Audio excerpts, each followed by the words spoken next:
Bienvenidos, estimados alumnos, amigos, a este espacio, nuestra tercera sesión ya del idealismo absoluto. Bueno, sería la cuarta, me parece, con la introducción que habíamos hecho sobre Manuel Kant, tanto en YouTube como también en nuestras sesiones ya de clase por Zoom.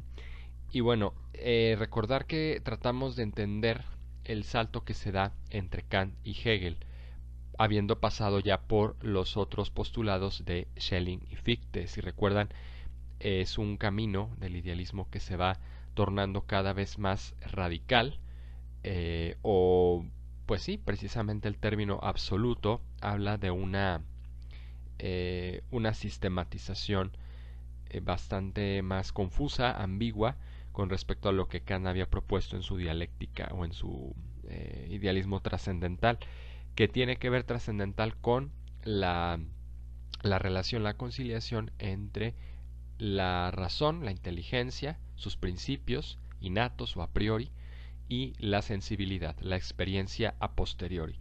Y luego también principios de carácter universal que que Kant, da por supuesto o por hecho, que están dados a la razón y que no tienen por qué ser discutidos, cuestionados.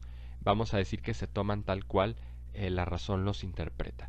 Y para Hegel, en cambio, que estaremos hablando sus principales puntos, pues este principio del imperativo categórico de Kant ya no tiene validez, es desechado, porque vemos que su pensamiento aquí en esta cita lo expresa con claridad, que la contradicción va a ser el principio base o que rija toda la evolución en el pensamiento, en la concepción del mundo, de Dios, del hombre, y el principio fundamental de las cosas, la dialéctica, ¿no?, que habíamos analizado. Se trata de un método filosófico lógico de confrontación, pero que en este caso trasciende a todas las esferas, no solamente del diálogo, sino también de la misma concepción del mundo, ¿no? La cosmología, la religión, el arte. Bueno, veremos a qué aspectos trasciende o a qué aspectos repercutirá esta dialéctica, este enfrentamiento, este contraste. En la expresión de Hegel vemos que si no hay contradicción, no hay evolución, y esta contradicción es la que permite precisamente que se den cambios, que se den nuevos resultados, nuevas formas de ser en las cosas. Pero esto va a estar, este principio dialéctico va a ser el modo en que se exprese un solo principio básico o, pues sí, superior a todos, que va a ser el espíritu. Esta será la denominación o el término que acuñe Friedrich Hegel. Y bueno, al ver esta relación entre Kant y Hegel, notamos que se da un salto pues cualitativo, bastante radical, en el modo en que Kant concibe el idealismo trascendente, es decir, las ideas, los a priori de la razón, los principios innatos con los que ya venimos a este mundo, que de alguna manera defendía ya Descartes, inclusive pues partiendo del presupuesto platónico, ¿no?, de las ideas que están en el topos uranos, allá arriba, como lo hemos explicado, y que son vaga, aparente y accidentalmente reflejadas esas ideas, esos patrones, esos principios en las cosas de la realidad material. Para Kant se trata de encontrar de alguna manera una síntesis, ¿no?, que se da en la razón pura y en la razón práctica, en el modo de obrar que se rige por los a priori. En el caso del imperativo categórico, que estriba o consiste en lo siguiente, como está expresado ahí: obra siempre de modo que tu conducta pueda servir de principio a una legislación universal. O sea que todos debemos seguir esa máxima, esa consigna racional, a priori innata, para nuestro modo de obrar, y es lo que nos rige, lo que permite que se instituyan leyes de carácter universal, los derechos humanos, por decirlo así, ¿no?, y tantas otras derivaciones concretas a cada pues nación, jurisdicción política y demás. Pero para para Hegel, por el contrario, esto no va a ser así, sino que constantemente tiene que haber una dialéctica, ¿no?, un cambio, un movimiento. Kant se navegaba más bajo el ámbito o la teoría de los trascendentales de Platón, se podría decir, bajo un aspecto más moderno o más puritano, ciego hasta cierto punto, ¿no? Donde estos principios tenían que ser aceptados, no se podían descubrir al 100% en las cosas, en la experiencia de la sensibilidad, ¿no? Con la realidad, pero estaban ahí, latentes. Y sin embargo, en Hegel, estos principios se van a manifestar de una manera muy diversa, muy divergente, muy a veces puede parecer contradictoria, porque precisamente es lo que la dialéctica constituye para que se exprese esa unidad sustancial, podríamos decir, aunque no la denomina Hegel como tal, pero que vendría a ser el espíritu. Bueno, vamos a entrar a considerar ahora sí el presupuesto hegeliano. Hegel pues nace en 1770, ¿no? Algunos años antes, 19, antes de la Revolución Francesa, le toca pues precisamente durante sus años de juventud atravesar por esta transición, ¿no? Política, económica, geopolítica, podemos decir, porque toma dimensiones que trascienden el solo contexto francés, ¿no? Ya vimos que Napoleón Bonaparte también se dedicó a expandir los ideales de esta revolución hasta convertirse pues en el jefe supremo, en el general o en el emperador, como se quiso autoerigir, ¿no? Incluso obligó al mismo papa a que lo coronara, por decirlo, y que va a traicionar de alguna manera en su modo de extender el imperio francés, los mismos principios de la soberanía nacional, de la autodeterminación de cada nación, ¿no? De cada pueblo que pues ya cuenta con ese poder o ese empoderamiento que le permita determinar su destino político, ¿no? Social, económico, y entonces Hegel va a interpretar estos movimientos, estos contrastes, bajo el esquema dialéctico. Pero su principio fundamental será el espíritu absoluto. Si ya en Fichte habíamos advertido un sujeto que es una inteligencia, ¿se acuerdan? El nous, el mismo nous de Anaxágoras, radicalizado, erigido en garante de toda la realidad, de todo conocimiento, que es un yo consciente. En Schelling, por otro lado, vemos el uno absoluto, que es ante todo unidad, pero que se tiene que plasmar en las divergencias, en las disonancias, ¿sí? Para afianzarse, para determinarse. Bueno, Hegel hablará, así como en su momento los presocráticos disentían o discrepaban, es la palabra, disculpen, unos de otros con respecto a si iba a ser el principio el aire, el agua, o en Anaxágoras el nous, la inteligencia, o el aperon de Anaximandro, me parece.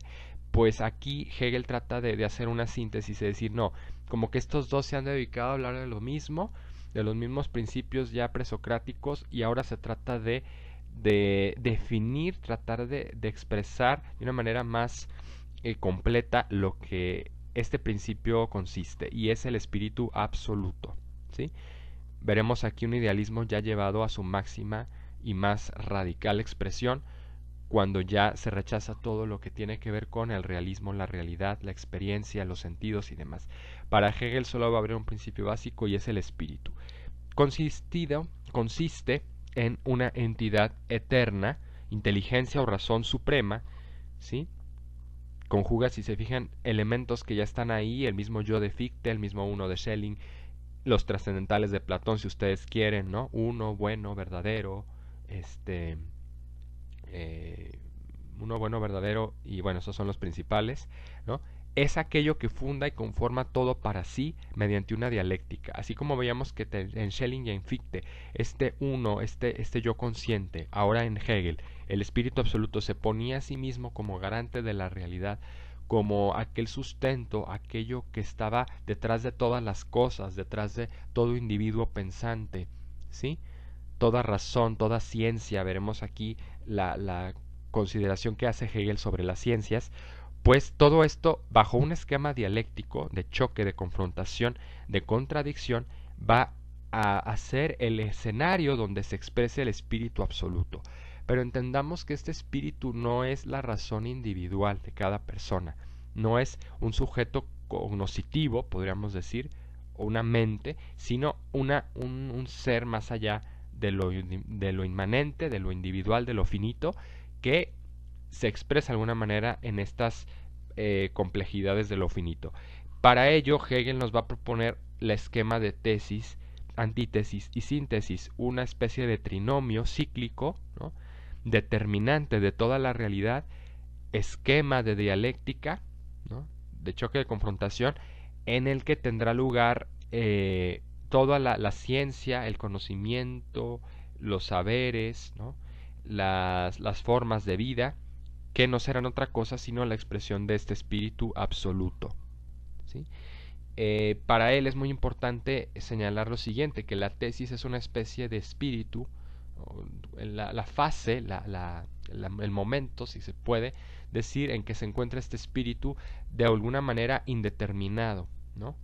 No definido, y que tiene que precisamente pasar por una fase de antítesis para quedar expresado, quedar manifestado, descubierto, y hacerse también en lo finito, en lo relativo, cognoscible, inteligible, ¿no? Se tiene que asimilar en las cosas.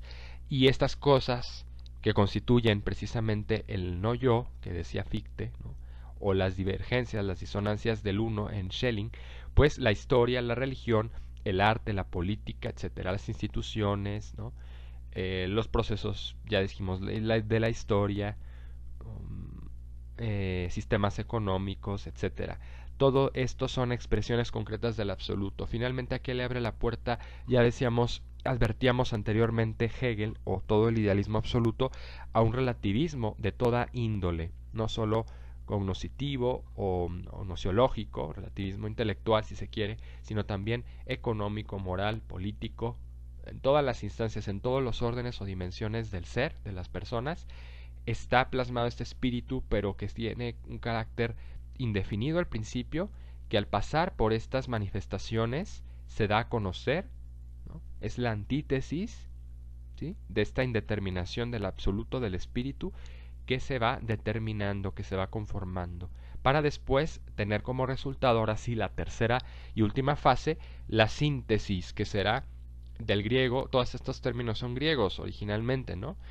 Tesis es una especie como de teoría, de estado, ¿no?, situación primordial, original. Luego la antítesis viene a ser el contrario, ¿no?, lo que viene a discutir, a poner en tela de juicio, a conmover o a trastocar este estado original. Y después la síntesis va a ser la plenitud, ¿no? Por eso sin en griego significa con, y tesis sería como la asimilación de estas dos realidades, podríamos decir, del espíritu y de lo que no es espíritu en Hegel, ¿sí? Las entidades físicas, corporales, materiales, ¿no?, todas estas expresiones que de alguna manera en el hombre se plasman a través de las cosas, de los símbolos, historia, religión, arte, política y demás. Todo esto serán manifestaciones de ese único, supremo ser y espíritu absoluto. En su obra principal, que pues no les quiero ni siquiera recomendar leerla porque está bastante abstracta, compleja, pero que si nos adentramos, o por curiosidad al menos, a leerla, a conocer así a lo mejor de someramente, superficialmente, un poquito la línea que maneja, es la fenomenología del espíritu, la manera en cómo Hegel justifica, sobre todo bajo un esquema diacrónico, histórico, ¿no?, científico también se puede decir, cómo se va dando este espíritu.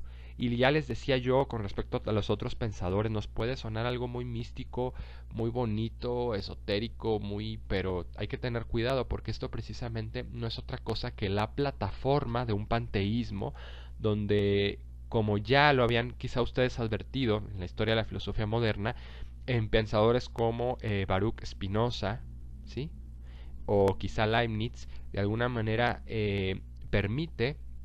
abre la puerta a que se identifique este ser con Dios, con esa deidad suprema, ¿no?, que de alguna manera no está definida, aunque nosotros consideramos que es un Dios persona, un Dios creador.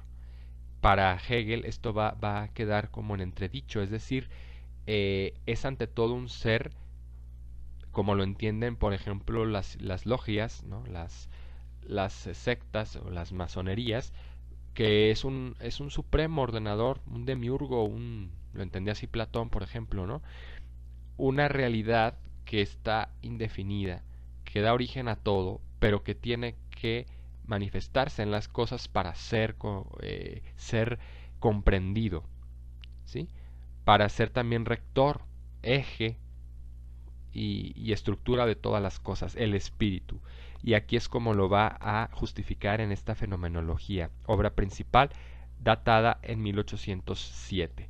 Entonces Hegel le toca un periodo de transición, si lo vemos desde su contexto histórico, de paso del fin del antiguo régimen, la monarquía absoluta, ¿verdad?, despótica, a la configuración de una soberanía nacional de cada nación y de un gobierno ya pluralista, se puede decir, donde se toma más en cuenta el sentir, el querer del pueblo, ¿no? Se fundan esas asambleas, se erigen esos parlamentos y luego esas constituciones que también van a ir derivando en los estatutos políticos, las nuevas formas de Estado-nación, ¿no?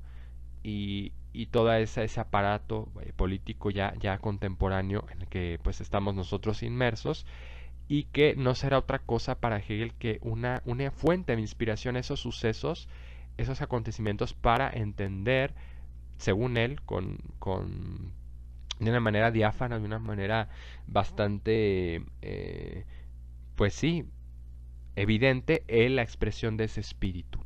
Bueno, vamos a pasar a un siguiente pensador que nos va a ayudar a entender un poquito la influencia que va a tener ya este idealismo absoluto en otros ámbitos de la misma filosofía y también en otros sectores. Y es así que llegamos a Arthur Schopenhauer, pensador también contemporáneo de Hegel, quizá posterior, vive unos cuantos años más, 29 para ser exactos, desde 1788 a 1860. Bueno, Schopenhauer es considerado para muchos precursor de un existencialismo, juntamente con otro filósofo que mencionaremos, que es Søren Kierkegaard.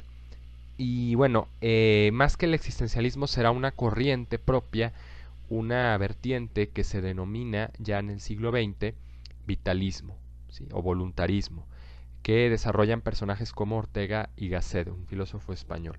Pero bueno, él sienta ciertas bases, vamos a decir, arroja ciertos postulados que preparan estas corrientes.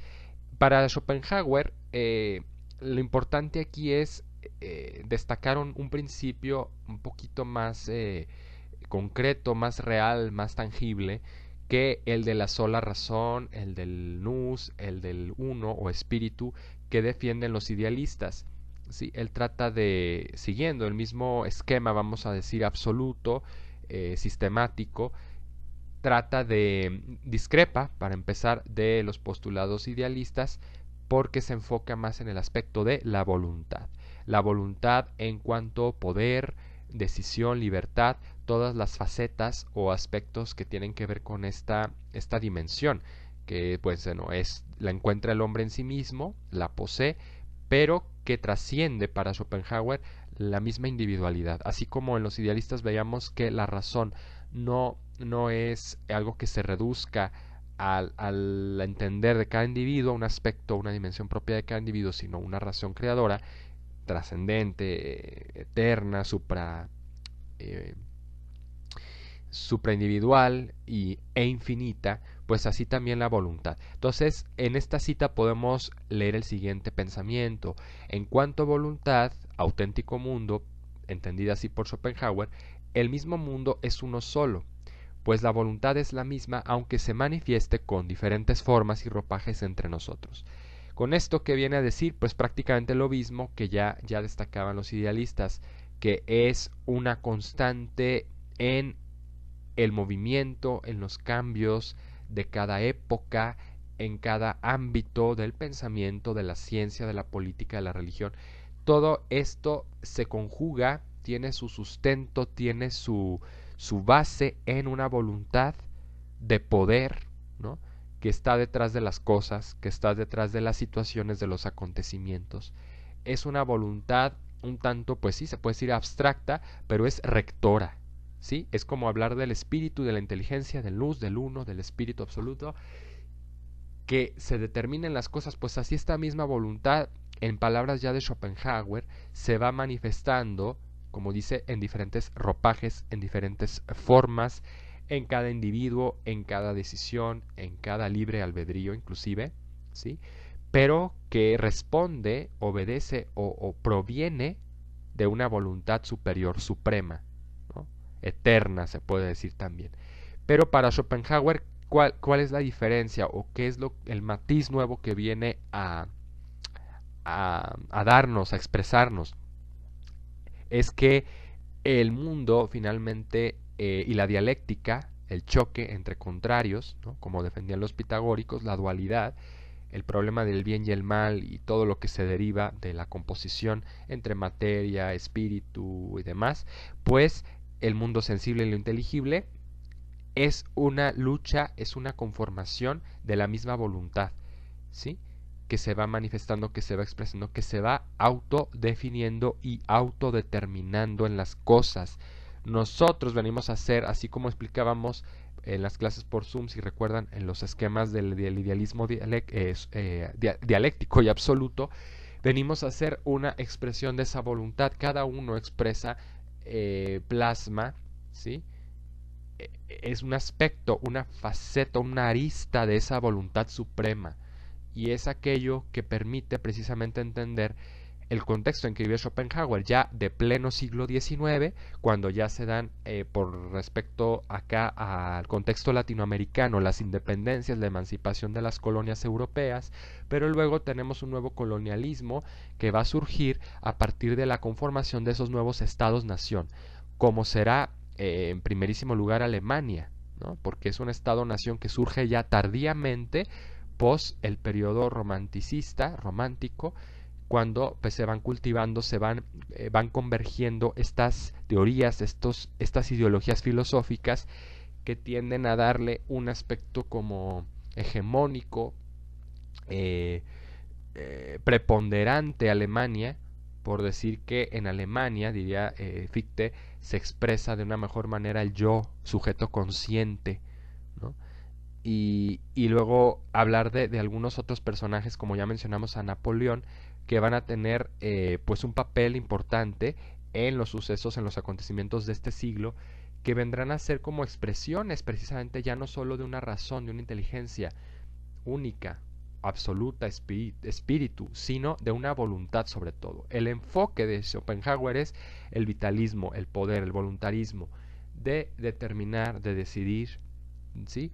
De tomar parte activa, ser un agente de cambios, etcétera. Entonces, aquí en estos pensadores confluye, por un lado, los presupuestos, si se fijan, volviendo al panorama antiguo de la filosofía presocrática, los presupuestos de Anaxágoras por respecto a la nous, a la inteligencia, que se esconde en las cosas, a este señor Heráclito y a mismo Pitágoras, que defienden el dualismo, la dialéctica entre las cosas, entre el bien y el mal, entre las fuerzas, la oscuridad y la luz, ¿no? Todo es un complejo, un entramado de contrarios, ¿sí? La misma mente humana, ¿no? La misma razón humana necesita precisamente una serie de fases, ¿no? Que son contrarias, los mismos sentidos, la percepción externa y luego viene la percepción interna, ¿no? Hablamos de muchos elementos que pueden ilustrar precisamente esta complejidad de cómo funciona el mundo, cómo funciona el hombre, el conocimiento, cómo funciona Dios mismo, es lo que pretenden estos señores comprender, abarcar, por eso se llama idealismo absoluto o voluntarismo, entender que el mundo se basa en de una dialéctica de voluntad, ¿sí? Entendámoslo así bajo esta tesis. Ya iremos haciendo, después de la evaluación que corresponde esta semana, y para ello servirá como base parte de este video y de otros que hemos desarrollado y las mismas clases por Zoom, para completar el ciclo y después podernos adentrar un poco más en el pensamiento de Hegel. Haremos por ahí una lectura, pero bueno, de entrada hasta aquí para lo que respecta al examen, a la primera evaluación parcial, pues lo dejaríamos hasta este punto. Así que esta cita precisamente ustedes la analizarán en el examen bajo el esquema causal de las 4 causas que ya explicamos, para poder contextualizar mejor a este personaje, hacer una relación, una crítica con respecto al idealismo absoluto, que por ahí también habrá preguntas en relación al tema, algunas 3 a responder. Así que bueno, hasta aquí dejamos el tema, agradezco el favor de su atención y nos vemos para la sesión por Zoom. Pueden dejar también comentarios, preguntas, e iremos aclarando, matizando según se requiera.